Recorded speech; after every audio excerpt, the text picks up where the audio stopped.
வண்டியை போட்டு 2 வீலரில் அசால்ட்டாக ஒரு ஈத்தரை 2 வீலரை வச்சு மறிச்சு திரும்ப இறங்கி வாங்குவேன். நீ நியூஸும் போடுவீங்க எல்லாரும், திரும்ப வந்து இறங்கி தடுத்துருக்கலாம் வச்சுருக்கேன். இறங்குனா போட்டுருவாயடா, இறங்குனா ஏதாவது வீசி பாண்டாவன், அதுக்கு தாண்டா அவங்க தயாராக இருக்காங்க, அதுக்கு தான் அவன் மறிக்கிறான். ஏன்னா இல்லை தாக்குவதற்கு அவமானப்படுத்துவதற்கு தான் மறிக்கிறான். அவர் எப்படி இறங்குவார்? ஒரு தலைவர் எப்படி இறங்குவார்? நீ இதே கேள்வி வேற தலைவர்கிட்ட கேட்பீங்களா? இல்லை முன்னாள் அமைச்சர்கள் காரில் வரும்போது ஆனால் நீங்கள் இறங்கியிருக்கலாம்ல அப்படின்னு கேட்பீங்களா?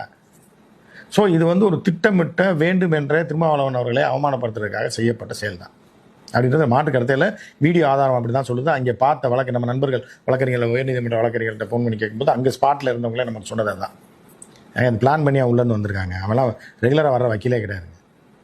எதுக்கோ வந்திருக்காங்க, என்னமோ பண்ணணும்னு பார்த்துருக்காங்க, அது நடக்கல. திடீர்னு தொண்டர்கள்லாம் சேர்ந்து அடித்தவொடனே சுற்றி இருந்த ஆட்கள் எதற்கோ திட்டம் போட்டவன்லாம் ஓடி போயிட்டான் அப்படின்றது தான் அங்கேருந்து வந்த தகவல். எனவே நம்ம வந்து திருமாவளவன் அவர்களுடைய கட்சி மேலே உங்களுக்கு பிடிக்கலாம், பிடிக்காமல் இருக்கலாம், ஓட்டு போடலாம், போடாமல் இருக்கலாம், என்ன வேணாலும் முரண்பாடுகள் இருக்கலாம், அதெல்லாம் வேறு. ஏன்னா சரி, அவர் கட்சி தொண்டர்கள் எல்லாம் காந்தியவாதிகளாக